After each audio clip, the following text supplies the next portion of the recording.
already said I expect them to win the Challenge Cup and get that final hump overdone with, but I think they'll be third in the regular season, and how they adjust to losing Zach Hardacre is the big key for Cass. That's why I've actually got Ben Roberts as my key man, because him moving into the fullback position, what he can do is going to be important. I think obviously it's going to mean a reshuffle from that 2017 spine that was so successful. Obviously there's going to still be tries on this side. Luke Gale set up a ton of tries in the last 2 years. Eden, Minikin and Lowe, all good finishers, all going to score tries when they get chances. But without the key defensive organiser at the back, I think that's going to upset things for them too much. I think there will be a good side, but they need to avoid key injuries, as I feel they only really have depth in the wing positions, like we just mentioned those names. And even Tio Agodo scored a couple, didn't he, when he came in for a game last year. And Jai Hitchcock, of course, don't forget him. But prop, I suppose they've got a little bit of depth there too in this squad. Bringing in James Green and Mitch Clark helps out there. I think Will Mayer's going to be on loan, that big-bodied prop.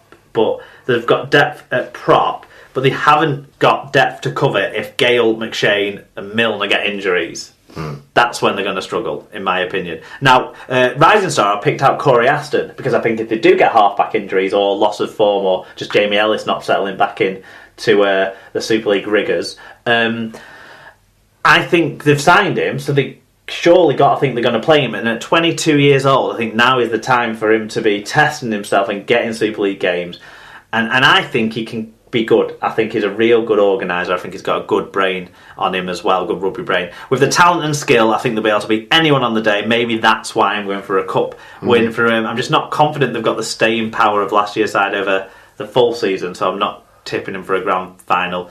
And a big thing is overcoming the disappointment of the end of last season for the start of this season. I think a positive hurdle has been overcome, even though it was only in the pre-season by beating the Leeds Rhinos in that game a couple of weeks ago, 10 days or so ago. So I think top four, but not grand final. Fair play. Okay, so fans got in touch. Peter Osborne said that he expects Castleford Tigers to lose in the grand final to Saints. For Saints to finish first with Cass second. They both get to the grand final, but Saints just pinch it. Pete Osborne, I think, was the first person to get his predictions in, so congratulations to him. Fatboy Rob said, win every game and concede less than 10 points per game. That's what he expects. Tyler Cassvan says, top four, squeeze through the semi-final and win easy at Old Trafford. Ethan O'Gorman says, having lost Hardacre, we will struggle. I'd like to see the attacking rugby we played in 2017, but reckon that we will not cope with the bigger teams now they know how to beat us. I'll be happy with a top four finish, as always. Daniel Moxon says to play good attacking rugby league. DG Knight over in California expects a more steady run and hopefully a top four finish, but peaking at the right time this year. It could either be another great year or a tough year, depending on how our fullback situation goes. And last word for the Castleford Tigers goes to Ollie Smith, who he says expects much of the same as last year from Cass, except we'll be lifting the cup in August. I think we'll finish top again, but miss out to Saints in the semi-final playoff. Fair enough. We move on to last year's Champions League Rhinos. Tom, tell us about what's happened. What's happening? I'll tell you what's happening, Mark. They've lost a lot of halfbacks. Rob Burrow retired, Danny Maguire has gone to Hull KR, Corey Aston has joined Castleford Tigers, and also Jordan Baldwinson has gone to the Wakefield Trinity. But they brought in Brad Dwyer, Richie Myler and Nathaniel Pateri from the Gold Coast Titans. So last season Leeds finished second overall and stayed second for the Super 8s and went on to win the grand final and also made a cup semi-final appearance. Okay, well, I think Leeds have to deal with a similar scenario for 2016, obviously, because they're losing key experienced members of this side and going into the season having to create a new leadership group. I'm backing them to have learned something from that experience, but not enough to be a major competitor come September and October. I think they're going to miss out on the top four. I've got them finishing 6th. They do have a very good squad. 1 to 17, very, very good. In fact, 1 to 19, very, very good, really. But they have to... I'm not convinced they'll be as consistent as last year, because they have to get all the new combinations to work, and opponents will maybe have had a bit of a chance to game plan for the likes of Moon and Parcell, who were kind of revelations in either new positions or new leagues last season. And Cuthbertson, people might know how to attack a little bit. better this year with an off-season to kind of figure that out, and that was where everything came from, Parcell and Cuthbertson last year. I've actually got Cuthbertson as the key man. Right. The reason I've got him as the key man is if he falls away into errorland like he did in 2016, this club aren't going higher than than 5th or 6th, I don't feel. And that is a worry for me. I think with these new people, can you get their style of play to come off consistently without a large amount of errors preventing you from scoring a lot of tries? That's my worry. Plus, I just think Saints, Warrington, Wigan will be better prospects this year than they were last year, so that's going to threaten Leeds a little bit. I've got Jack Walker still as the rising star because he's still not quite cemented himself as the definite choice at full-back, but I can't fathom why Ashton Golding, other than, just to be nice to the kid who gets a bit of flack in the street, apparently. Oh, God. Otherwise, why is he not, even though he's only a young kid at 18, 19 years old? I think he'll be in now, won't he? 20 years old he is now. Yeah. Wow, I don't think he got that old so fast. But he's very good. Oh, they grow up ever so quick now, Mark. But he's very good. Yeah, I do have them being runner-up in the Cup to Castleford. In Castleford's ultimate triumph and revenge and sorting the stuff out from previous ills. Yeah. So that's where I am with the Rhinos. Right. I feel a bit more positive about Leeds this year, Mark. I think that the season you're talking about that they might go back was probably in the outlier rather than the mean average. So I don't see them having a 2016 by any stretch of the imagination. I think it'll be much more similar to last year for them. I've got them finishing second and probably losing in the final to St Helens. I would say cup quarter finalists for me. There is obviously a great deal of pressure on Richie Myler to come in and perform because they've lost Rob Burrow and they've lost Danny Maguire. But yes, they've lost Rob Burrow, but normally they've replaced him with Brad Dwyer, who's going to come in and do that replacement hooking role and come on and be that sparky player, which will allow Richie Myler to kind of game manage alongside Joel Moon. I anticipate that as the season goes on, Joel Moon will transition back into the centres and you'll see a decision get made on probably Jordan Lilly going in the halves and having a kick on for Leeds. That's what I expect the game plan to be. They've got a massive pack of very accomplished, some slightly workaday, but some explosive prop forwards as well. And that's only going to be added to by Nathaniel Patel. I think the sign of a settled team is that they haven't had to go out and buy a shit ton of prop forwards to try and get something sparking. They know and trust their forwards at Leeds. And I think that the combination for Matt Parcell and Adam Cuthbertson and Brad Singleton on the other side of them is going to be important for Leeds as well. Matt Parcell did everything he could possibly do to be named Man of Steel last season for me, and was only missed out on it by the fact that Luke Gale was so stellar for Castleford Tigers in my book. So he's my key man for them. Matt Parcell was an absolute revelation in a season where he was the replacement James Seguiaro. Remember, he very, very quickly dispelled any memories of that player for the Leeds Rhinos fans. He's been a bit of a bolter in the Man of Steel odds. He's come up from outside the top 6 or 7 to being the fourth favourite, I think, now. I don't think with a player like Matt Parcell that you run the risk of him being found out. I think people know what to expect from him. He's just that good of a player. He's that nimble. He's that quick of thought. And he's obviously got some good combinations going. And I think that will only improve with the benefit of a year and another pre-season behind him. My rising star, I'm going off-piste a little bit with this one because he's one of my favourite players from the last 12 months at Bradford Bulls. But I think he'll probably get a couple of chances. He might get a run out in a cup game or two.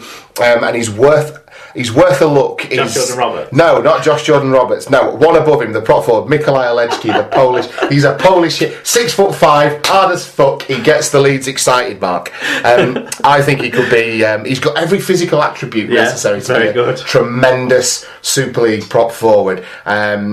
And I think you'll start to see him getting more opportunities. He will probably spend some time at Featherstone Rovers this year, like most young Leeds players do. But I think he's going to get more opportunities, and he's the standout forward in that young group of Leeds Academy players for me. So keep an eye out on him. I'm excited by Leeds this season. I don't think they're perhaps as dynamic in the back line as they've been in the three quarters. As they've been in the past. I think Ryan Hall's he's the wrong side of 30 now, isn't he?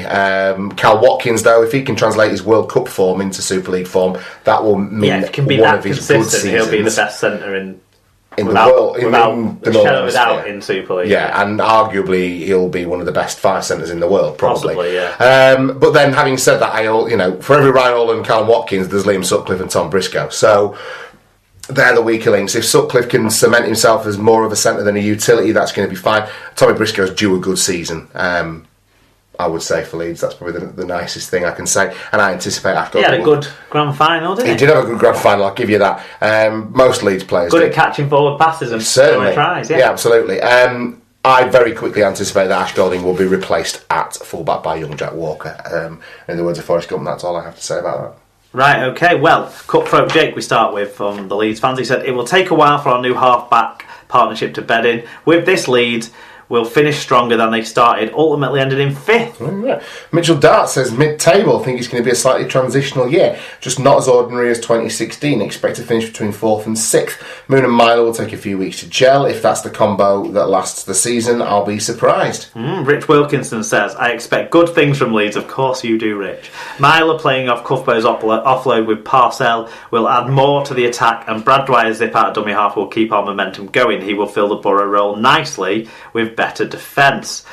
The battle for the one shirt is going to be a great watch and will bring out the best in the lads. Leeds look to have a balanced squad with plenty of depth, more trophies coming. There you go. Graham says a solid season, finishing in the top 4 with a good Challenge Cup run, looking for the half combination to really tick. Walker to shine at fullback, Cuthbertson to remain the offload king. Another massive season for Parcell. I do think Leeds, when you roll the squad out to like the best 25 or the first 25 shirt numbered names, probably the best across that whole board in the league, but I don't know that they have enough best at their positions.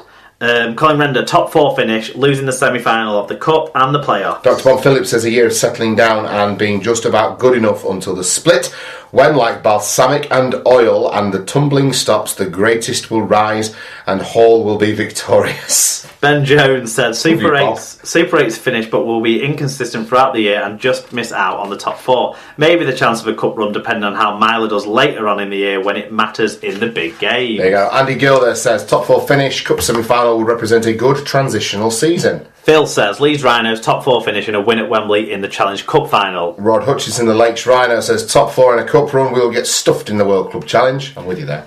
Albany 85 says 4th in the league, losing the playoff semis, losing the Challenge Cup semis, win the World Club Challenge. I hope that is the way it goes. There you go. Timothy Kelly just expects them to win. And Dom Hodgson, our Disney correspondent, says it should be a good year for us. We've got a decent squad and a bit of momentum. I think it's about time we won the Challenge Cup again. There you go. Okay, so that brings to an end our preview of all the teams taking part in Super League in 2018. So let's take a little break now and listen to some of yours say, what?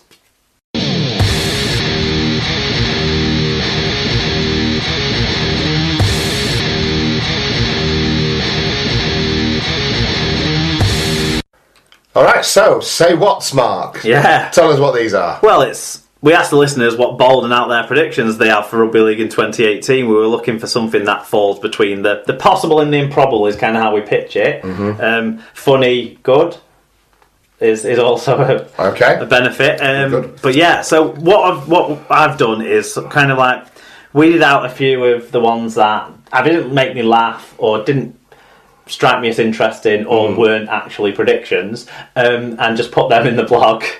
But there's still plenty to go through, and this year's were a much better standard across the board, I would say, than last year's. Good. As people got used to this, and I think we've got some funny ones to enjoy, Tom, and some that may have become redundant given recent announcements. Alright, fair enough. Okay. So we'll start with Peter Osborne then. He says 5+ players will test positive for Coke this season. Jamie Ellis to never win a single Slimmer of the Week award throughout the entire season, and Gary Lowe to have the freedom of Castleford by Easter. All based around his team, all very good. All very possible, yeah. Dave Cantrell said RFL finally decides to come down like a vengeful and angry god on coaches who badmouth referees. Misguided fans will crowdfund the huge fine. Yeah, seems about right. Very good.